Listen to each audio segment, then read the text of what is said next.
is something that I think is going to be quite important. And there's not, I don't know of a company that's working on it seriously, is a Neurolase. So going back to the AI situation, this is quite an important debate. Like if you assume any rate of advancement in AI, we will be left behind by a lot. And so then we could be in, like, benign, but even the benign situation, if you have if you have ultra intelligent AI, we would be, so far below them in intelligence that it would be like, a pet, basically. Cat, that's what I was thinking. Like a pet. Cat. Like a cat. Elon It'd be like the a house cat. Yeah, it would be like the house cat. Right. It's not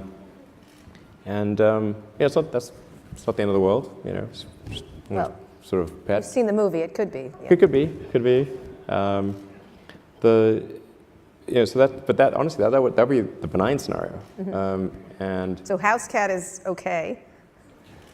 I mean, I don't love the idea of being a house cat. Okay. But that. So what's the solution? Yeah. So I think I think it's to essentially. I think one of the solutions, the solution that seems maybe the best one, is to have an AI layer. If you think of, like, you've got your limbic system, your cortex, and then a digital layer, sort of a third layer above the cortex, that could work well and symbiotically with you. I mean, just as your cortex works symbiotically with your limbic system, your sort of a third digital layer could work symbiotically with the rest. This is something that's surgically inserted or bred into the species, or what? The fundamental limitation is input-output. So we already have, we're already a cyborg. It's just that, you have a digital version of yourself, or partial version of yourself online in the form of your emails and your social media and all the things that you do. And you have basically superpowers in that with your computer and your phone and the applications that are there. You have more power than the President of the United States had 20 years ago. That you can answer any question, you can video conference with anyone anywhere, you can send a message to millions of people instantly.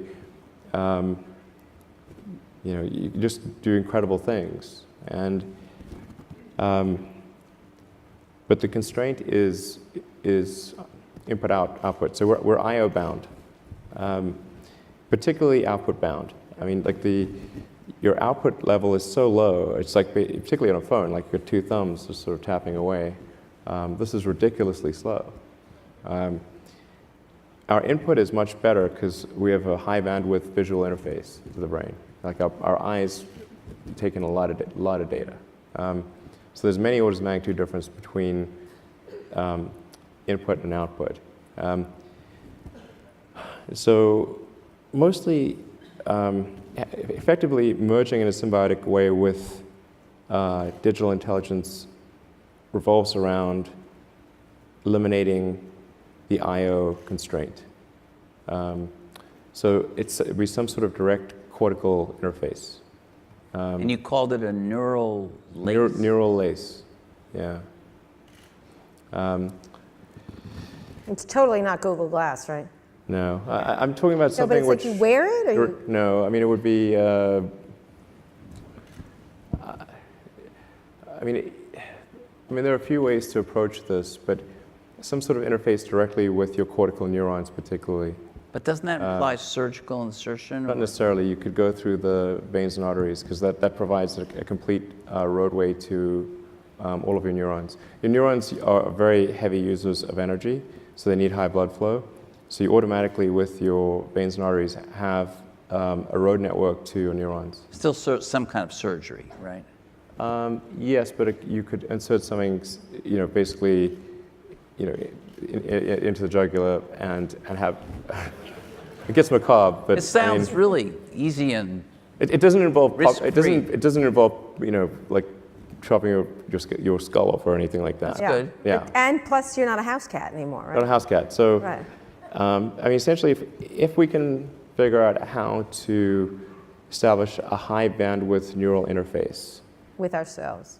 with your digital self, effectively, then you're no longer a house cat. You know? All right. On And- that note, no, on that note. Yeah, well, just one closing thing. I mean, I think it's probably you the benign are outcome. you That's probably the interested- best outcome, I think. Are you interested in exploring this possibility that you have just laid? So somebody's got to do it. I'm not saying that I will, but somebody's got to do it. I mean, so somebody should do it. And I mean, if somebody doesn't do it, then I think I should probably do it. But And the goal of this is to prevent there being an external AI, particularly one controlled by a small group of people that could yeah, be so much more powerful and intelligent than we are that the house it cat would be godlike in its situation capability. occurs. Yeah. Well, this has been really cheerful.